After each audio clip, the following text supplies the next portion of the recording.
Hello YouTubers, Charles here, and welcome back to some more Kerbal Space Program with the new released Kerbal Space Program 1.0. Now last time I did a few videos on the aerodynamics, well, one video with a few different tests of aerodynamics. I have another test here, actually it's a series of tests. So let's run those. Liquid engine test A.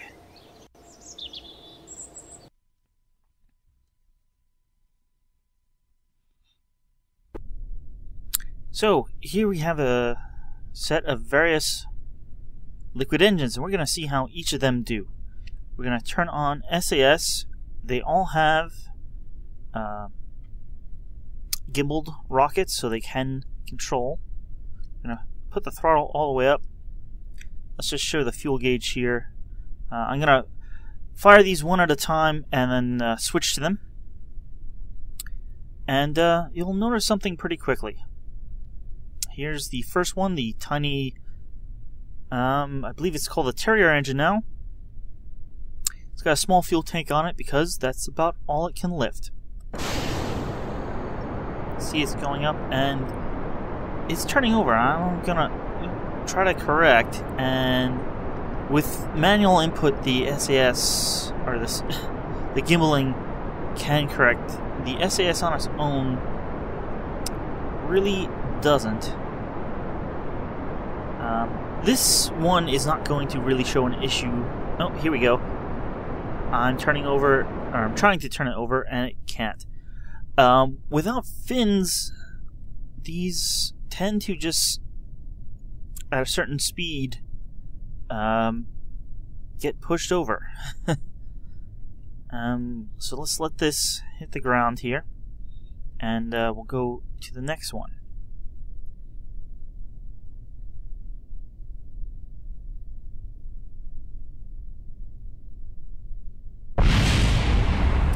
There we go. And apparently 3 kilometers is too far. Let's go back to the Space Center. And click back on here and go to the launch pad.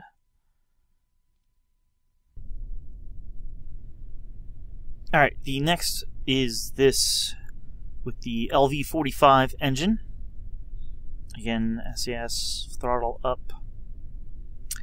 3, 2, 1. This one goes up much quicker and is able to hold its direction, at least for a short while. And now we're getting into the transonic, and yes, it basically flips over. Let's try to get it back going the right direction. But any small deviation from the direction of travel, and it flips right over. Might as well just head down at this point, but even that, we started flipping over again.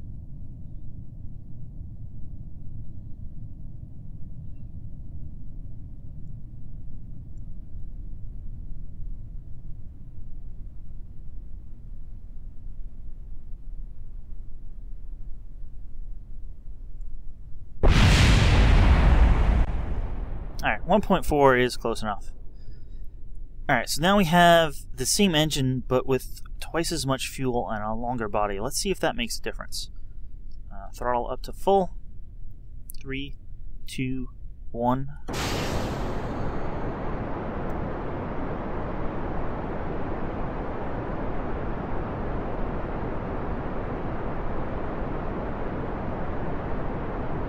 We seem to be doing okay so far, but now we're approaching the transonic region. Not touching the controls. And with a longer body, it seems to work out much better.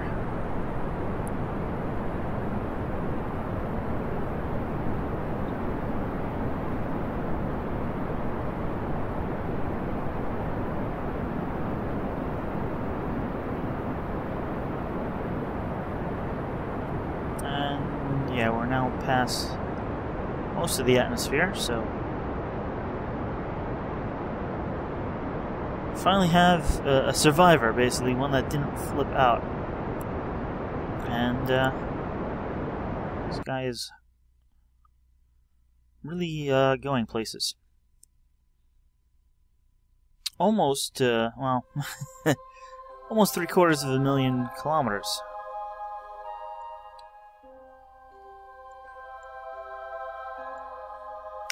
Let's just time warp.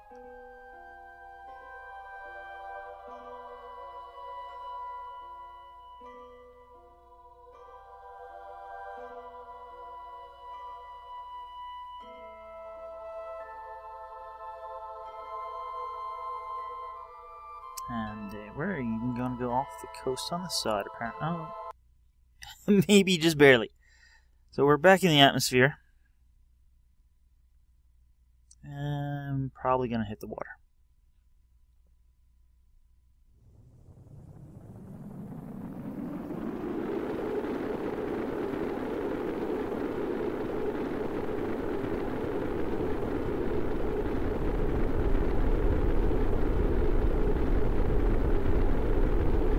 And coming straight down, we're still going faster than a kilometer a second. And let's go back to the Space Center. In fact, we're going to revert to vehicle assembly because we have test B. It's basically the same setup, but all these rockets now have fins. So let's see how fins help.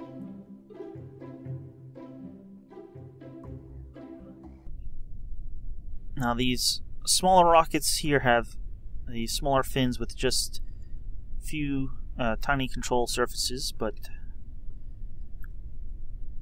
let's see how much of a difference that makes. So launch in 3, 2, 1. Now with the fins, this one barely can lift up initially. But I believe this will show that the fins will give enough control authority. Or not. Well, in the case of this rocket, the fins can't really be connected low enough.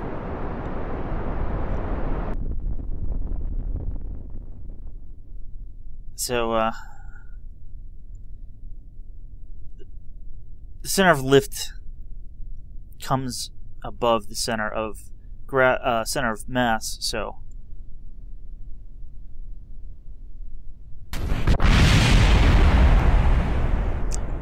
yeah, that rocket was basically too small for the fins to work out. However, for this next one, let's see how it goes in 3, 2, 1.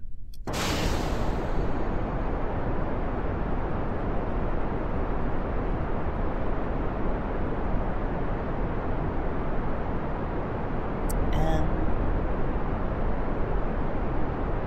it kind of flips out.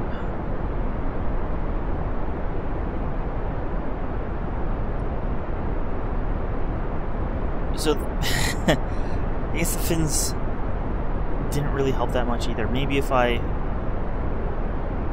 move them back. But again, I think it's a problem of where the center of lift is versus the center of mass, especially when this runs out of fuel, or as it runs out of fuel. The fins do give it a nice spinning motion as it falls back.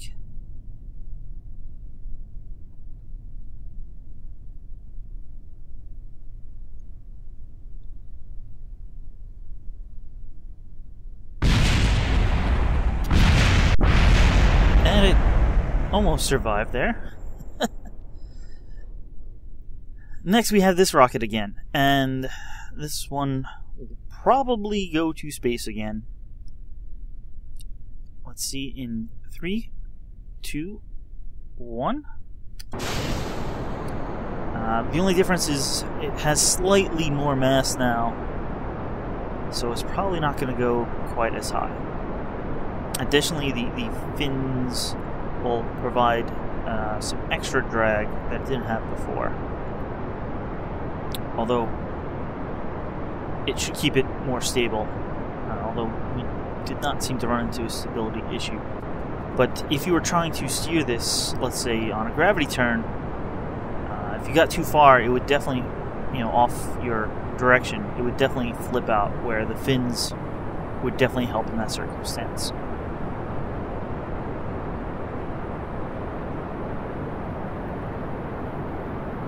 And we're getting in the danger zone here, going rather fast. But we are now crossing into thinner atmosphere, so the fins remain intact.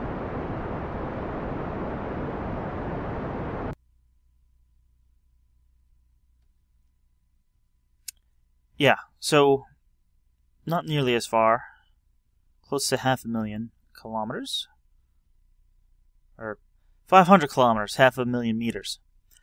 So about 2/3 as well as it did last time.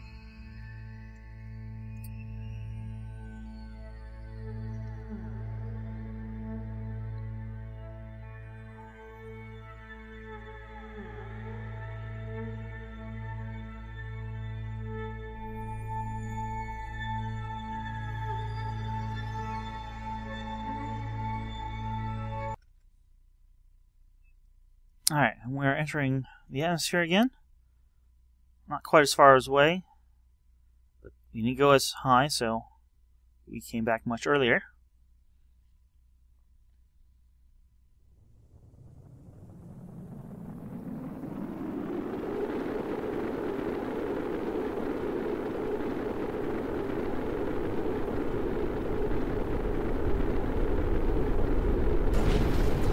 And now the fins blew off, and impact.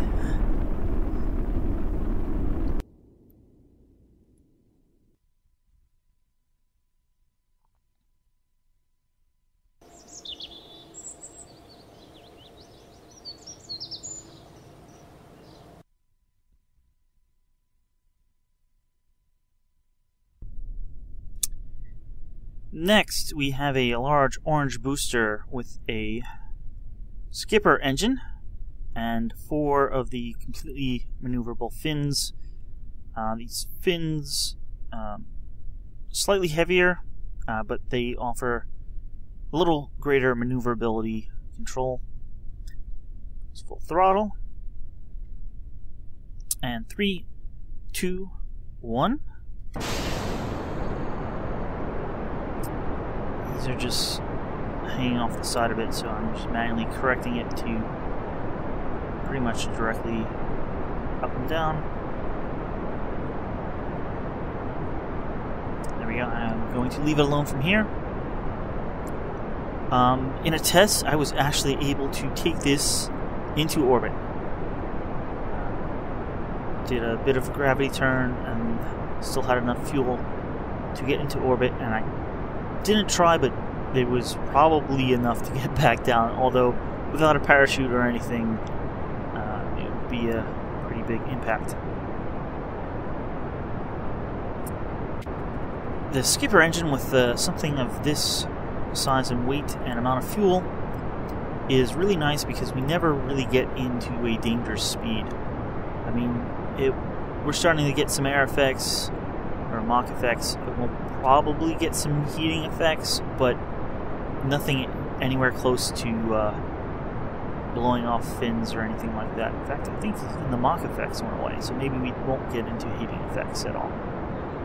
It just doesn't get going fast enough, but that's kind of what you want if you were launching a rocket.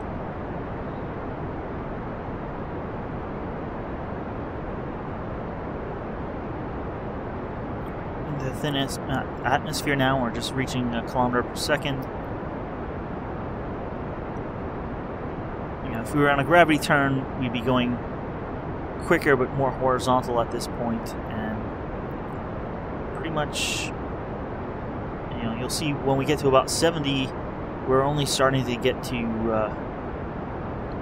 know, 2 kilometers per second, and it's something like 2.2 for orbital speed. Yeah, here we're at 80, and we're not even at 2,000 yet. However, this means it's, you know, it's definitely orbital capable. And how high are we going? We may even escape. Yeah, we're probably going to escape Kerbin. There we go. And we still have some fuel. And we reached about 3.5 kilometers per second. Which, the direction where we're going takes us past Duna.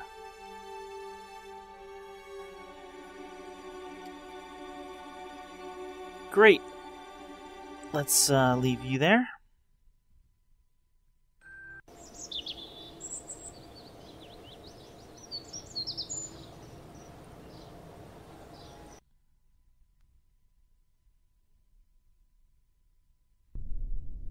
Now, the final test here, we have the same body but a mainsail engine.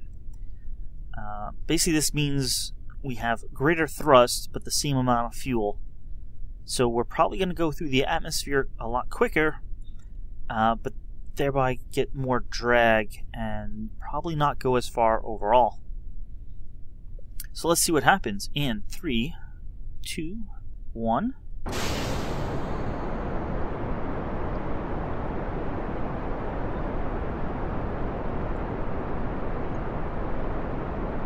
So here we go. You can see getting Mach effects already.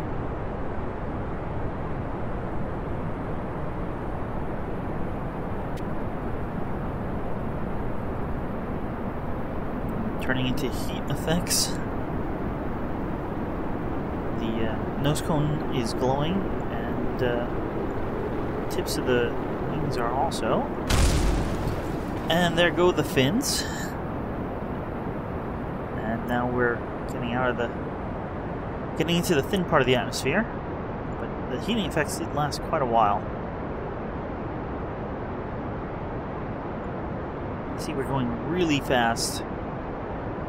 And we're probably going to reach 3,000 or escape velocity before we even leave the atmosphere. We're out of the atmosphere now. But yes, overall, we're only going about 3.4 kilometers per second when the engine ran out, and we're barely making Duna.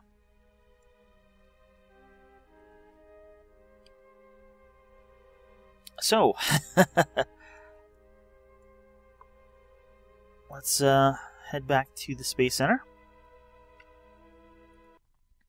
And I have one more test that will run twice.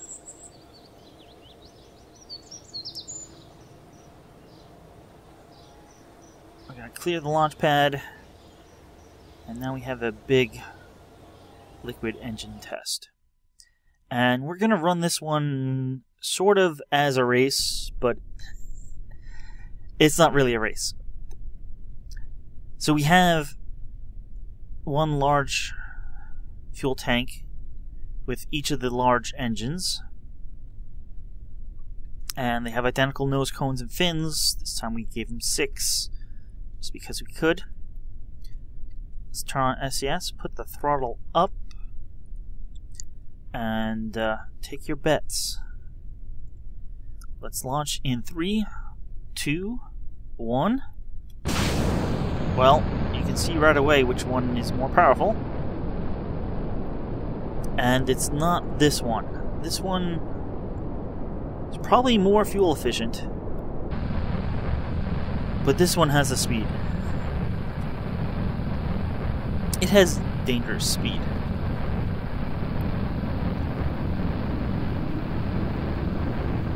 $10,000 and already things are in the overheating range. There we go.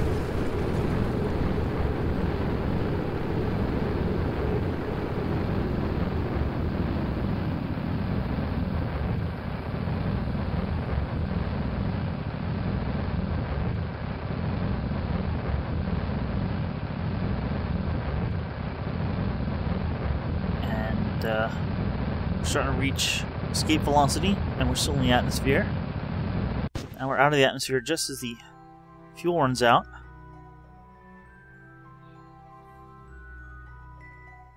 And this one just barely reaches beyond Duna.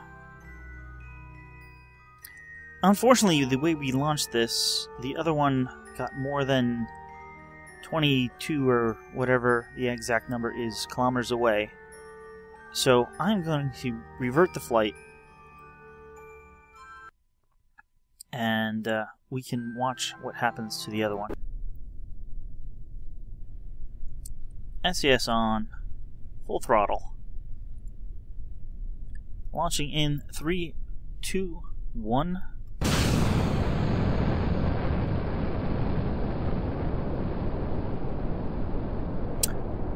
Now, he has a thrust-to-weight ratio as just above 1 at launch. I believe this engine is more efficient, but it's also, a lot less thrust. So, while we fall behind, I think this one will wind up... No, that was the fins blowing off that one.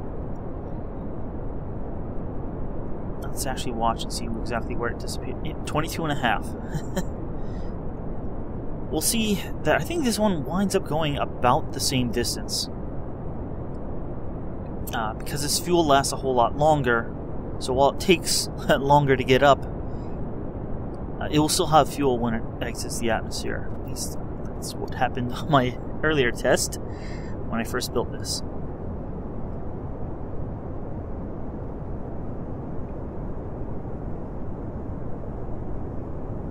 The good thing about this is it just barely gets into the danger zone. Like you can see there's some heating, but we're not really going that fast where it will be dangerous. And by the time we do start going that speed, we are in the thinner part of the atmosphere where it's no longer an issue. So you keep your fins.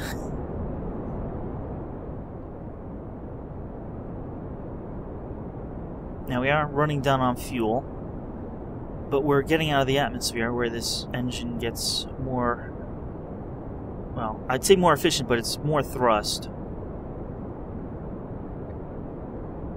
So you can see our speed is now coming up, and we'll probably end approximately the same. Just about 3.4 kilometers per second. And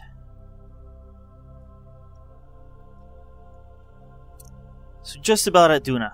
Maybe the other one went a little further. They turn out to be roughly similar, although this one has a longer burn time and less overall thrust. But the other one, at least taking off from Kerbal, wastes a lot of its... Well, it gets through the atmosphere faster, but it's going through the atmosphere faster, so probably has more drag and more losses due to drag. Alright. So that's all for rockets for now.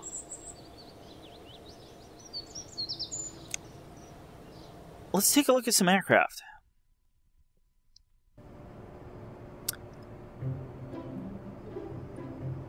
The classic aircraft is the Raven Sphere.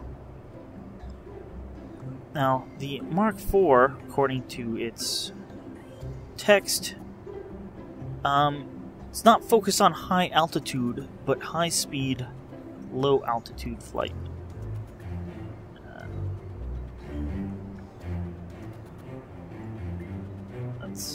There we go.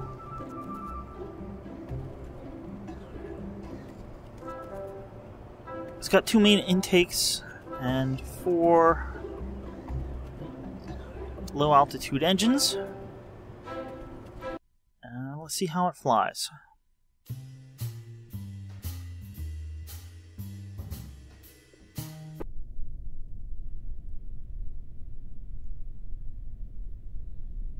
We got Jeb here, so let's turn on SAS.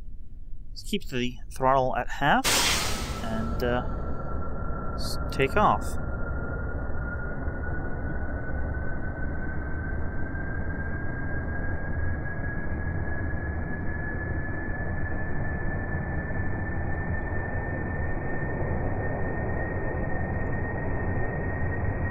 Gear up.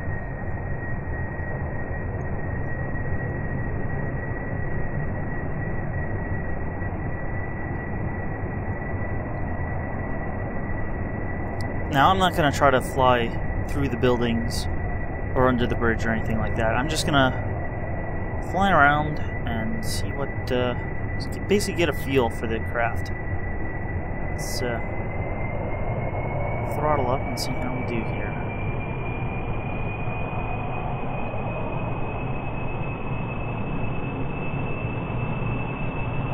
I have found that these engines do tend to flame out if you get above 15 kilometers, or they get starved for oxygen.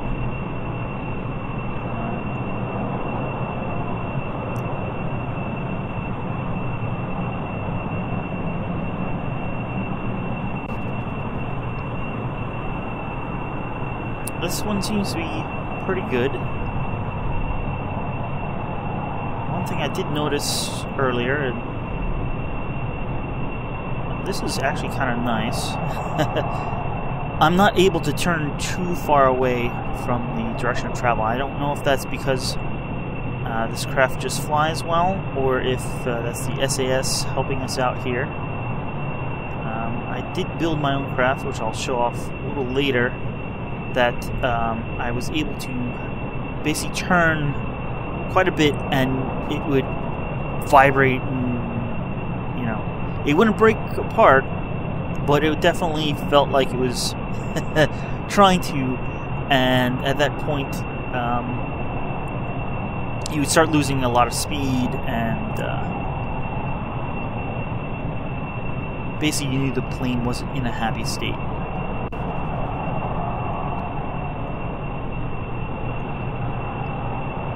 So, yeah, this seems like a decent, capable ship. It's not going to... plane. It doesn't appear like it's going to allow you to break it apart by flying too fast. Basically because it's not capable of flying too fast. These engines aren't as powerful as they were. Not that they were ever really that powerful, but I think they've been nerfed slightly. You can see as I'm climbing here, the thrust is decreasing, and even if I try to level out, you really can't get going that fast if you're using these engines. Now, they're great for low-level, safe flying.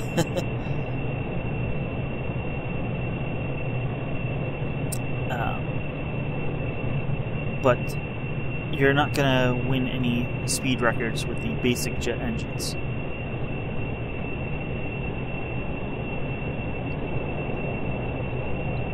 Let's do something crazy and try to land this, but at the same time, let's see how fast we can get going straight down.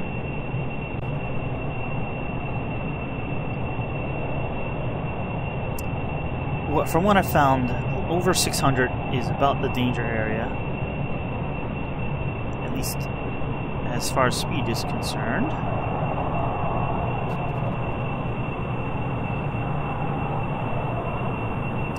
And yeah, we're not going to get going that quickly because we're going to pull up real soon now.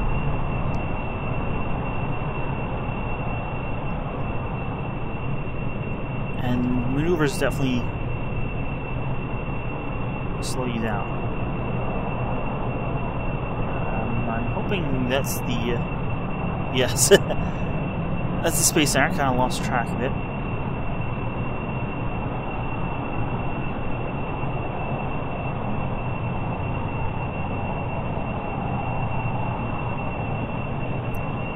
Now, I'm going to land this, and then I'm going to pull up an earlier version of this, the Mark III, which is designed for high altitude, high speed flight. I haven't flown it yet, but I'm guessing it has the turbojet engines, which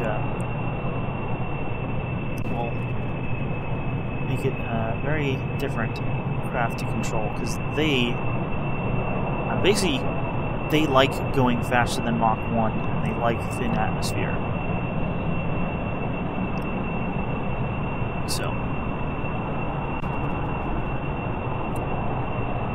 with them you can very easily travel at speeds that are dangerous for your aircraft. Now, I know it's been said that the air is a lot thinner, it's harder to slow down, so let's see how true that is. I am basically cutting my engine, and while I am still traveling quickly, we can do some little S-curves here.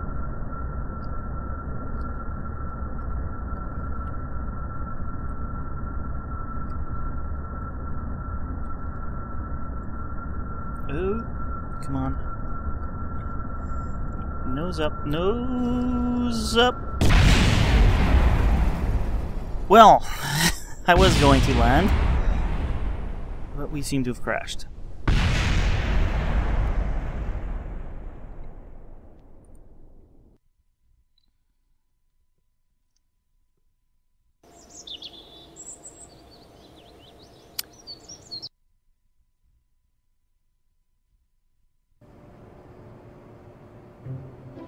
Let's load the Mark III up.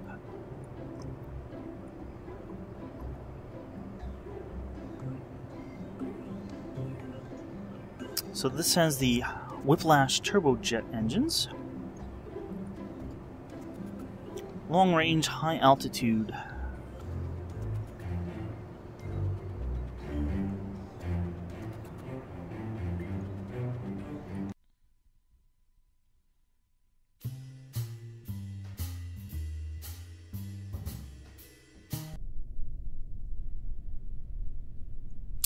Now this is going to be a little bit interesting to take off because it's basically nose down. It may help with landing, but I'm not sure how easy it'll make this takeoff.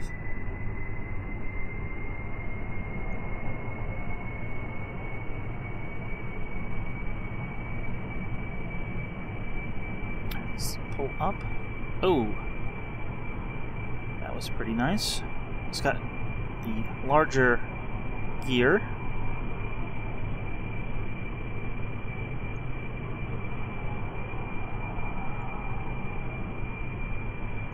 You see these engines aren't producing too much thrust right now, but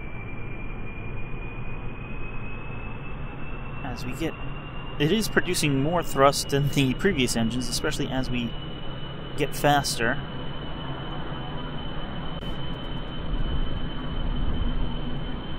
Okay, this one, you can kind of hear the wind sound and the vibration. That's kind of the indication that, hey, you're starting to maneuver more quickly than the aircraft would like.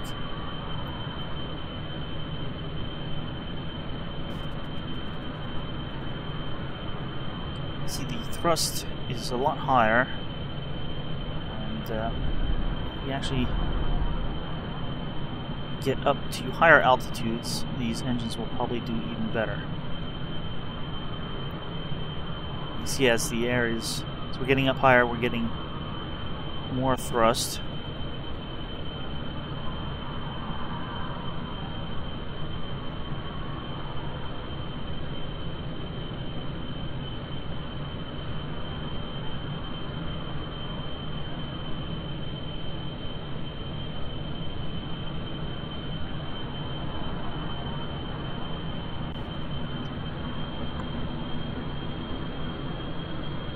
Down to full throttle. We'll put 11 kilometers and slightly increasing. You see the thrust is continuing to increase as our speed increases.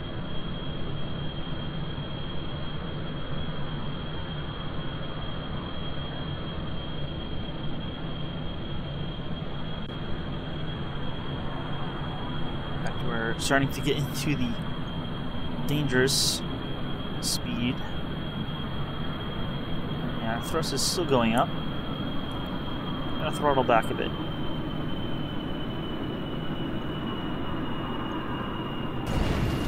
Oh! lost our tail fins.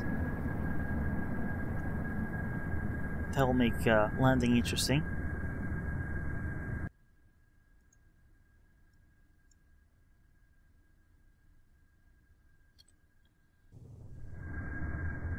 I think these engines will actually work all the way up to that altitude.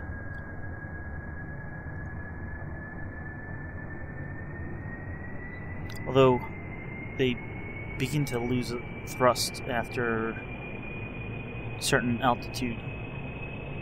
You see, we're now only getting like 30.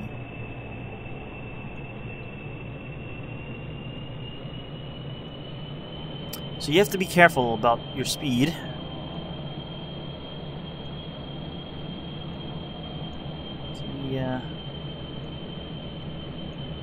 Bring this back.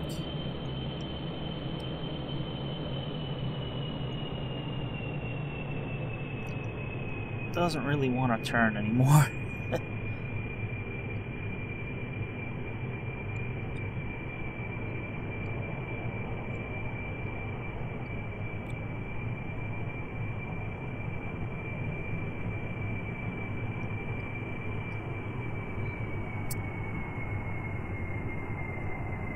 That's why it's gotta. Well, RCS isn't really helping either.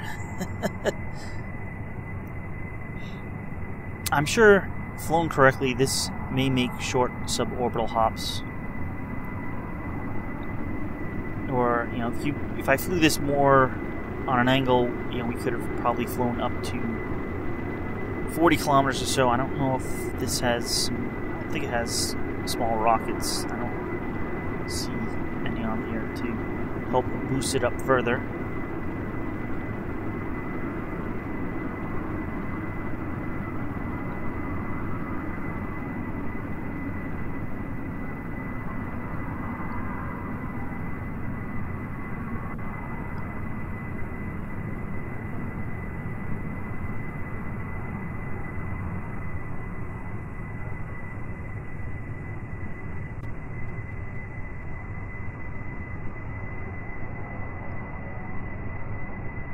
And yes, really doesn't want to turn anymore. I can probably limp it over to that island, but landing is probably going to be an issue.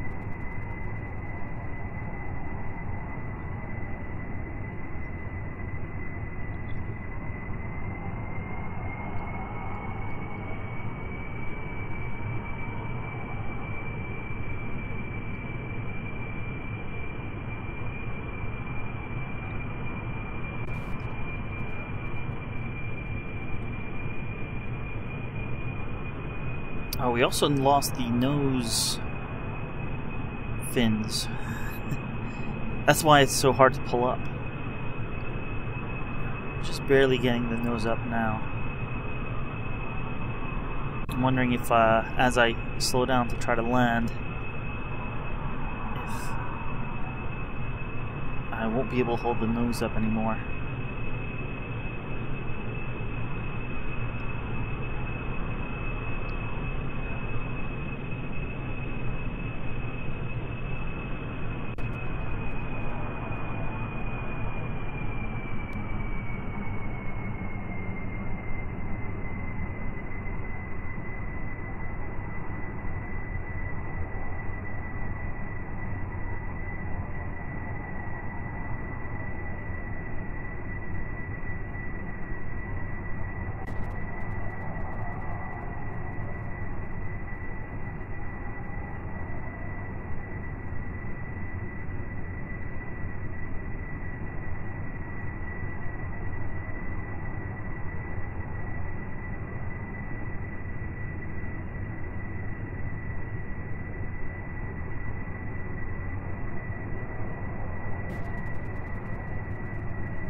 Alright, we're crossing this mountain, but then we want to come down.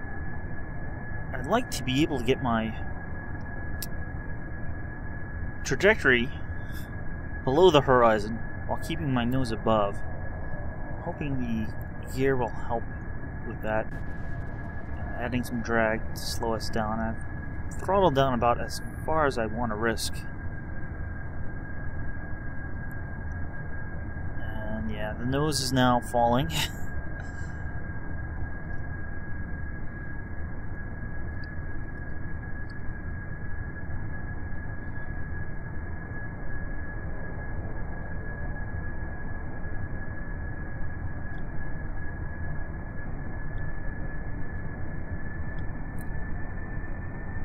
Having to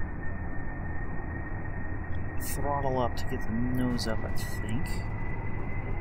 And that's not good because landing at more than 100 or so is problematic, to say the least. And now I'm actually risking flying over the whole island.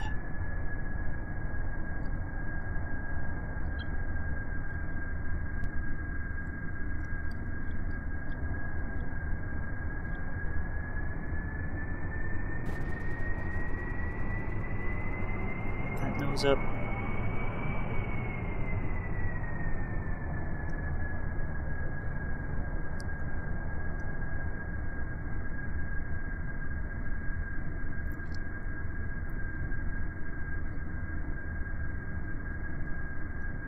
All right, come on.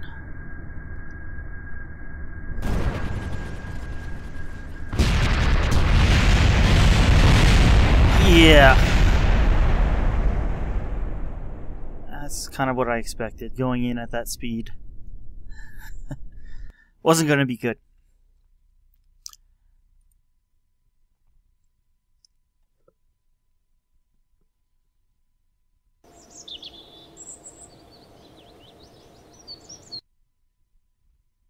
I have designed an aircraft of my own, so I'm going to show that now.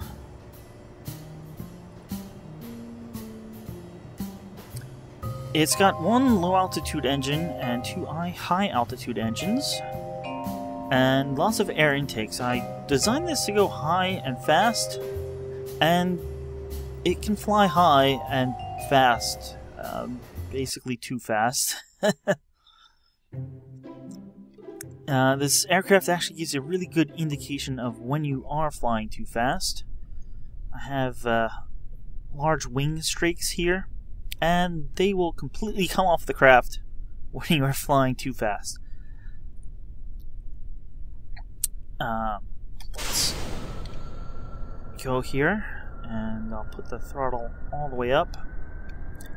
There is some sort of issue where it gets a little squirrely before it takes off, and yeah, it attempts to turn like that, but luckily at about 50 or 60 you can just pull back and it lifts off. So it's actually decent at flying low and slow, and we're on this one center engine, and you are not going to have a problem at all flying on this one engine. You'll be slow, but you will never run the risk of breaking something off. That's why we have the other engines. You can activate them on a toggle, and you can also toggle off the center one.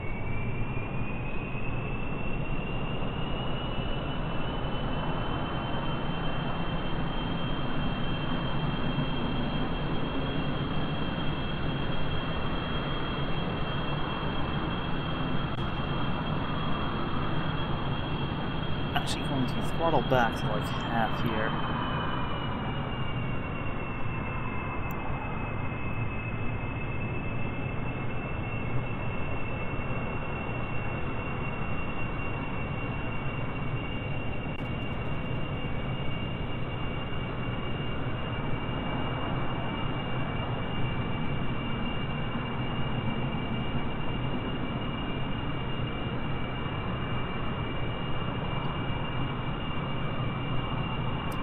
I'm gonna go back to full throttle and actually shut down the low altitude engine.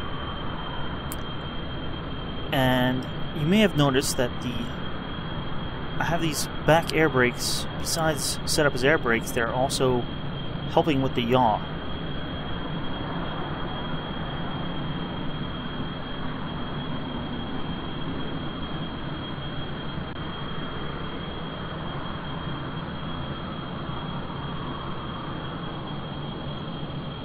we're losing thrust as we get really high here. But I kind of took this trajectory just so we wouldn't get into speed issues. Engines are still running. We're going to be going up pretty far. But, alright, the engines are going to burn out, or flame out, or oxygen starve really, really soon. There we go. Let's slow down here. Extend the air brakes. You can see that puts the aircraft in an orientation where it really catches the wind.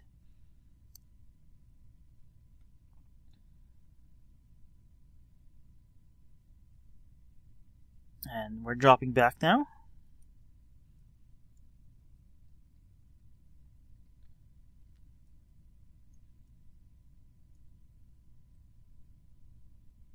When we get to about 25 kilometers, the engines will come back on.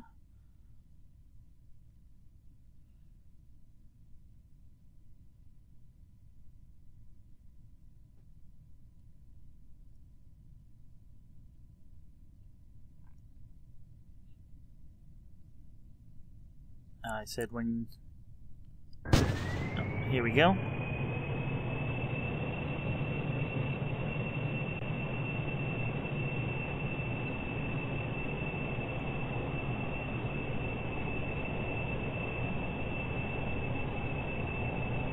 Maneuvering at this speed isn't that great.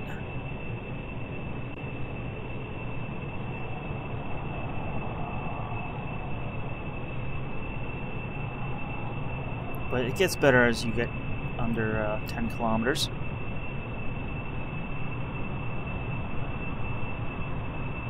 Come on. Let's...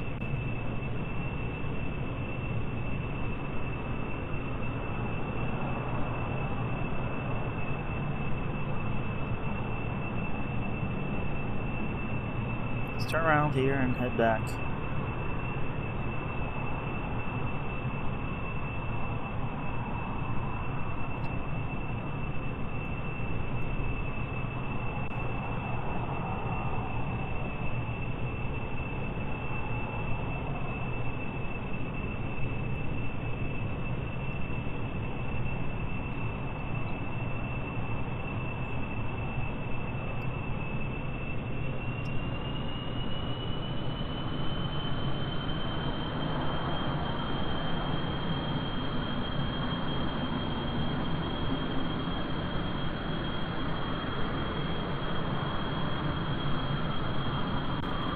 Actually kind of glad I left that rocket on the launch pad there. It makes for a nice marker.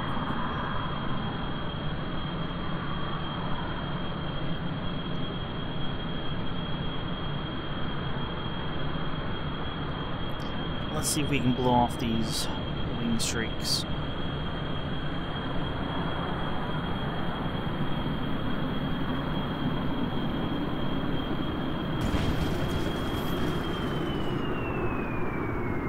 And there you go. Early warning that you're going too fast. Apparently I didn't slow down soon enough. The wind streaks go first, then the nose fins. We can still maneuver though. We still have all our controls because these are in charge of both pitch and roll. So we still have pitch authority and roll authority.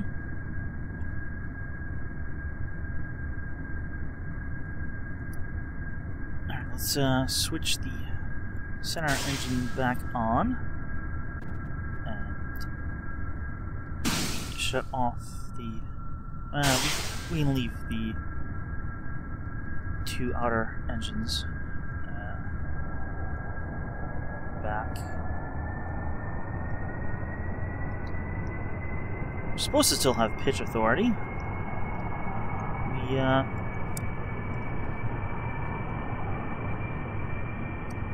seem to be lacking in it at the moment.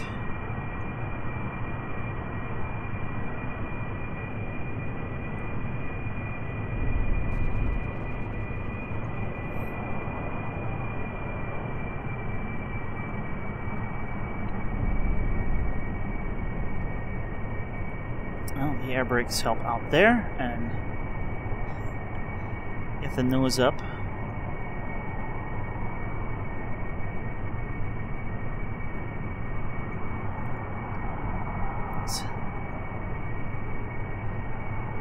Some pitch there.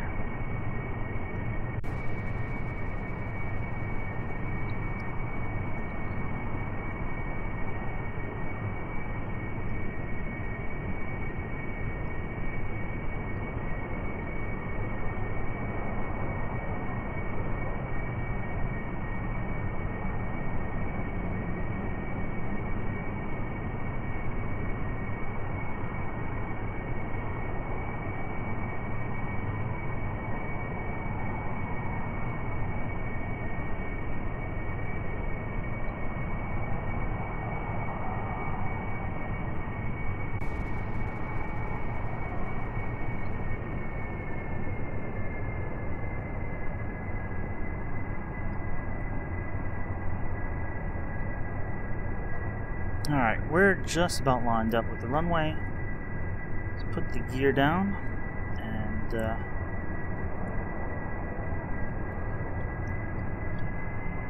let's get that nose back up.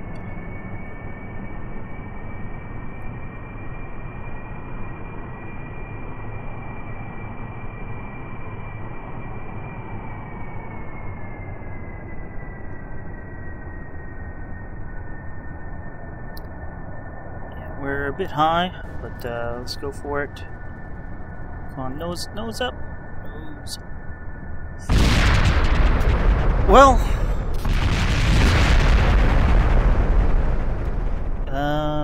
it's sort of a landing. They survived.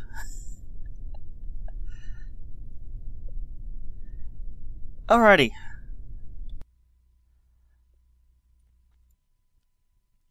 Yeah, without the nose fins, that aircraft becomes hard to control. If the nose fins were still there, landing wouldn't have been an issue.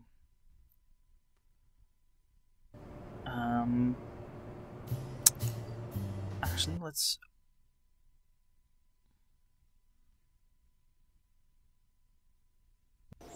briefly recover. And let's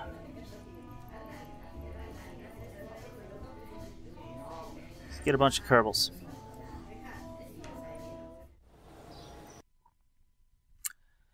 Because I built one more aircraft. The TZ-100. It looks like a normal, everyday airliner. The only problem is it's a bit backwards. The landing gear, the main landing gear on aircraft are under the main wings, but that usually is just behind the center of mass. So you have a nose landing gear as well. I'm not sure what I did wrong, but the center of mass is behind my wings, which means I need landing gear behind. However, this can hold 100 Kerbals. We got 4 pilots in the Mark III cockpit, and then this here in utility. Each of the passenger modules holds 16, and I have 6 for a total of 96 passengers, and 4 pilots for 100 Kerbals. I don't have 100 Kerbals right now. Let's just fill them up here. And we'll put 1 engineer in the front as well. Let's go to launch this thing.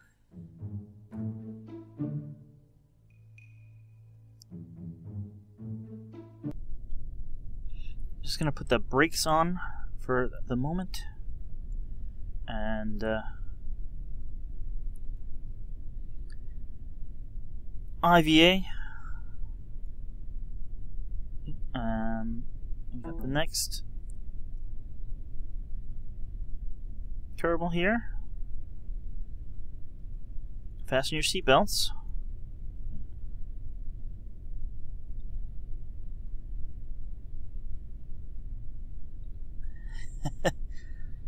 Anyway, let's go for liftoff. We got some air brakes on this. And we got 4 engines. So let's throttle up to full. And take off. We got plenty of fuel here. There's fuel in the wings. And I believe this tail section also has fuel. This does not fly well. I have had it fly though.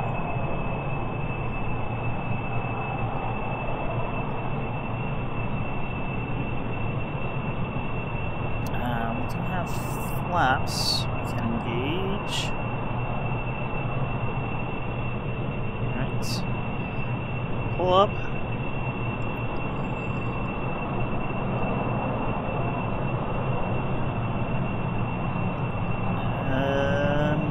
Pull up. Oop. There we go. Let's put the gear up.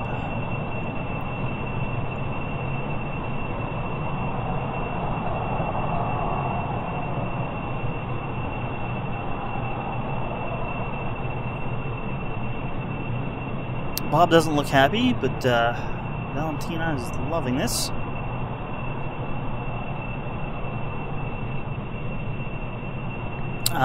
So, like I said, I have gotten this to fly. My previous takeoff went a little bit better than that. I have not had a successful landing yet. But let's see what we can do. We'll make this just a short flight.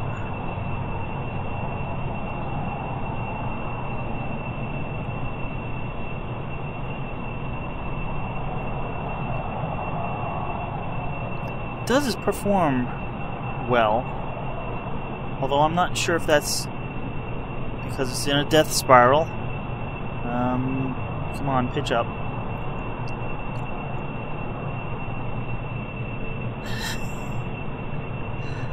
Well, that hasn't happened before.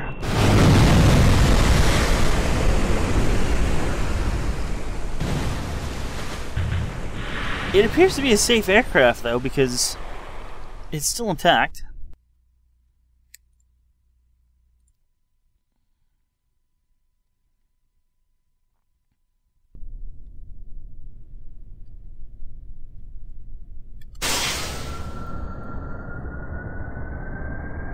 Let's try that one more time.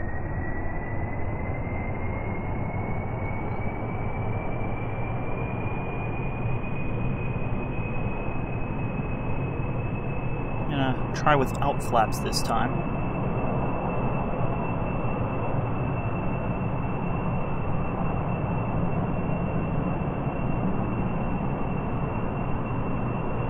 Once we hit 90, I'll pull back. Alright.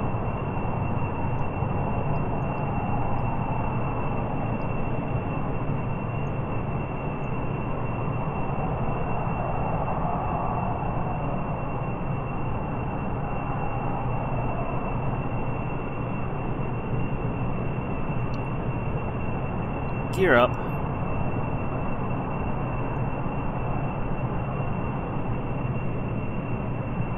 It's not the speediest aircraft, but it will get a lot of people pretty far. Because we have a heck of a lot of fuel.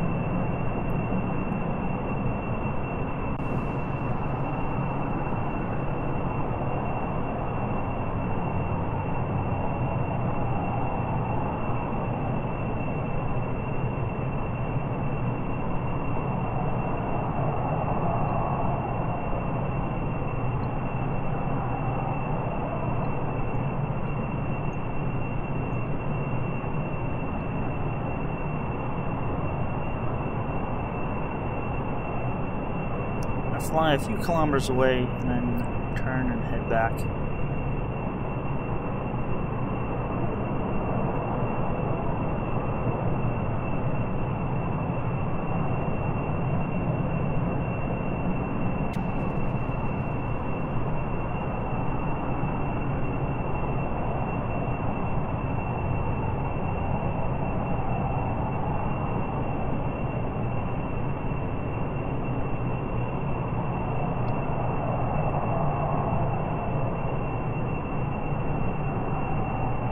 practically not even touching the controls. I'm just... Right now I'm actually not touching the controls. The SAS is all doing it. I just banked a little. I'm now just pulling my nose up a little and actually being careful not to pull it too far. I should go into sensitive controls or whatever it's called.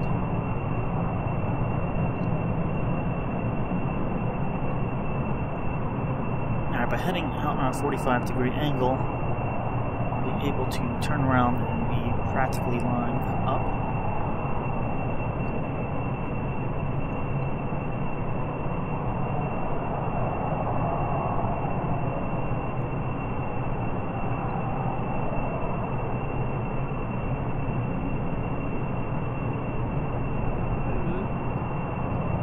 Up too much. Alright, we are decently lined up. I'm gonna throttle back some.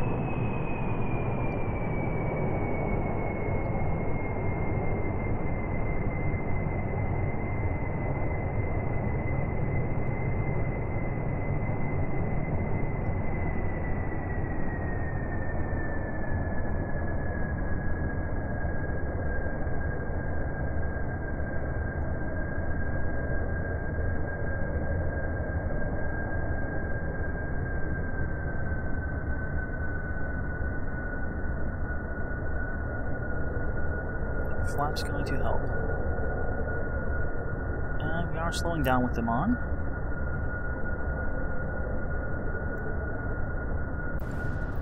Using up a bit too much. Let's try the air brakes. Let's put down the gear. Let's keep the nose.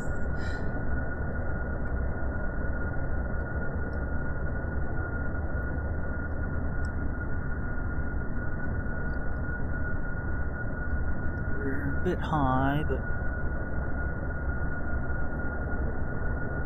not too much we can do about it now.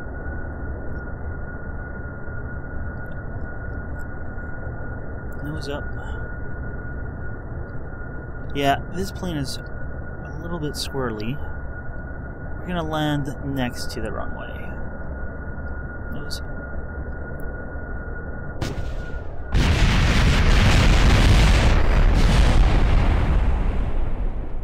Well, again, we touched down, and it looks like everybody survived. The plane didn't, but everybody else did. Need some shock absorbers on those landing gear. The back wheels hit, and that kind of tipped our nose forward, and the wings hit, or the wheels on the wings hit the ground and ripped the wings right off. That's about all I have for you guys right now. I'm gonna continue investigating the new atmosphere and the new features of Kerbal Space Program, and I'll see you guys next time. Thanks for watching.